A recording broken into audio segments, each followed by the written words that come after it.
여러분, 우리가 살고 있는 이 나라의 대통령이 되기 전 이렇게 말을 했습니다. 국가의 미래를 좌우하는 건 진실이다. 국민을 속이기 위한 여론 조작, 댓글 조작은 민주주의 파괴 행위이며 반드시 엄벌해야 할 범죄다.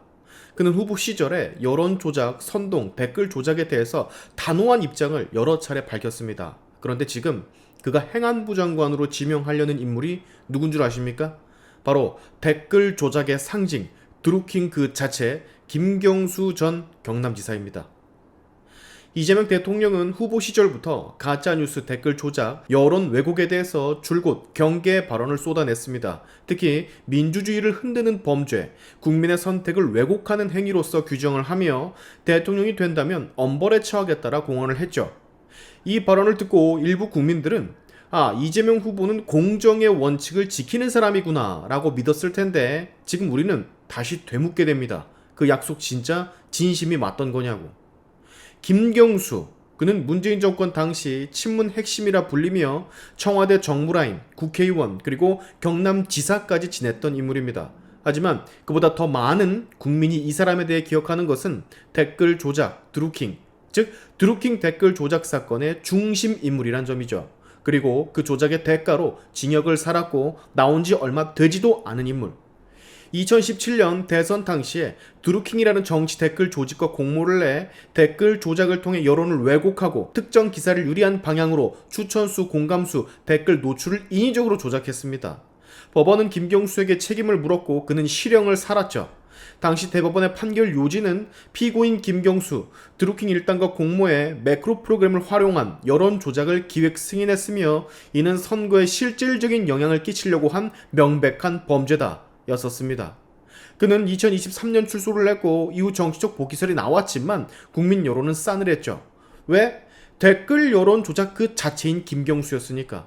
자, 근데 지금 이재명 대통령이 이 사람을 첫 행정안전부 장관으로 유력 검토하고 있다라는 보도가 조선일보를 통해 나오고 있습니다. 자, 행정안전부라는 부처는 지방행정, 경찰 조직, 공무원 인사, 선거 관리의 기반 등 말 그대로 국가 질서와 행정 신뢰의 중추적 역할을 하는 곳입니다. 그리고 이 부처의 수장으로 댓글 조작 유죄 확정자, 그래서 실형을 살다 나온 드루킹 김경수를 앉히려고 하고 있는 거예요. 국민 입장에선 도저히 납득을 할 수가 없는 행보죠. 이러면 국민들은 의문을 품을 수밖에 없습니다. 이재명 정부는 과거의 범죄도 같은 편이면 덮나? 여론 조작도 같은 편을 위한 거면 용서가 되나? 국민이 분노를 해도 본인들은 본인들의 길만 간다는 건가? 자, 우리는 여기서 더 깊은 모순을 하나 발견할 수 있습니다. 바로 이재명 대통령의 과거 발언들. 그는 공정한 행정, 상식에 기반한 인사, 국민의 눈높이에 맞는 정부를 강조해왔습니다. 근데 지금 그려지는 상황은 그와는 정반대. 댓글 조작은 민주주의 파괴 행위라 발언을 했었는데 그 주범이 장관 후보로 지금 거론이 됩니다. 진실 위에 정부를 세우겠다라고 했는데 과거 거짓의 범죄자를 중용하려고 하죠. 국민을 속이지 않겠다라고 했는데 국민을 가장 거대하게 속인 사람을 무려 장관에 앉히려고 해요. 이건 굉장히 심각한 모순이자 문제입니다. 국제사회에서 도대체 한국을 어떻게 바라볼지도 문제입니다. 엄청난 규모로 댓글 여론 조작을 했던 범인이, 즉 거짓으로 국가를 흔들어 놨던 주요 인사가 그 국가의 행안부 장관으로 앉는다면 대한민국이라는 나라 자체를 신뢰할 수 있는 동맹국가라고 과연 생각을 할지 저는 그게 걱정입니다. 게다가 지금 이 정부는 이화영의 대북송금 유죄 확정, 트럼프와의 통화 지연, 취임식 때 주한미군 대사 대행, 그리고 사령관 미참석 등으로 안 그래도 이미지가 좋지가 않아요. 근데 여기에서 댓글 여론 조작으로 실형을 살다 온 사람을 행안부 장관에 앉힐 수도 있다라.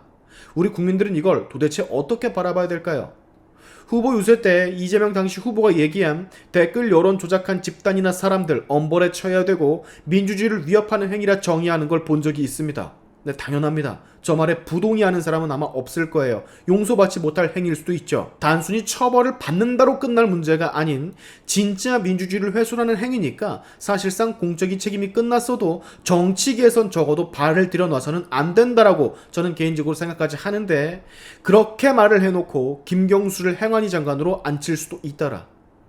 여러분, 우리는 선거를 통해서 권력을 위임했습니다. 하지만 그 권력이 기업과 원칙을 저버릴 때 우리는 반드시 그것을 기록하고 물어야 됩니다.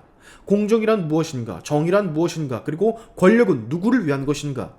저는 김경수를 장관으로 앉히는 순간 이 국민의 물음에 대한 답은 이미 나왔다라고 보여져요. 대한민국 헌법 1조에는 이렇게 명시가 되어 있습니다. 대한민국은 민주공화국이다. 대한민국의 모든 주권은 국민에게 있고 모든 권력은 국민으로부터 나온다. 이 말은 아름다운 원칙일 뿐만 아니라 지속적인 행동을 요구하는 선언입니다. 민주주의는 그저 투표 한 번으로 유지되는 시스템이 아닙니다. 감시가 없고 질문이 없고 침묵이 쌓이면 권력은 안일해지고 행정은 불투명해지며 시스템이 붕괴가 됩니다. 정부에 물으셔야 돼요. 민주주의를 훼손했던 사람을 어떻게 행안위 장관으로 유력 검토할 수가 있냐고, 왜 김경수를 지명했으며 왜 과거를 잊었냐라고 물으셔야 됩니다. 그렇게 댓글 여론 조작은 단죄할 범죄라며 용서할 수 없다라고 말을 하더니 우리 대한민국 역사상 가장 강력한 댓글 여론 조작의 주요 관계자를, 그래서 실형을 살다 나온 사람을 장관으로 유력 검토를 하다니, 이거는 사실 상식선에선 있을 수가 없는 일이라고 저는 개인적으로 생각을 합니다. 여러분의 생각은 어떠신지 댓글로 한번 달아주세요. 이게 도대체 무슨 일인지 토론이나 한번 해봅시다. 오늘의 샤인투프 여기까지 하겠습니다. 여러분의 영상 공유는 세상을 밝히는 힘이 되니까 꼭 공유 부탁드리면서, 지금까지 영상이 좋으셨다면 구독과 좋아요 그리고 알림 설정까지 꼭 한 번씩 눌러주시면 감사하겠습니다. 다음에 봅시다.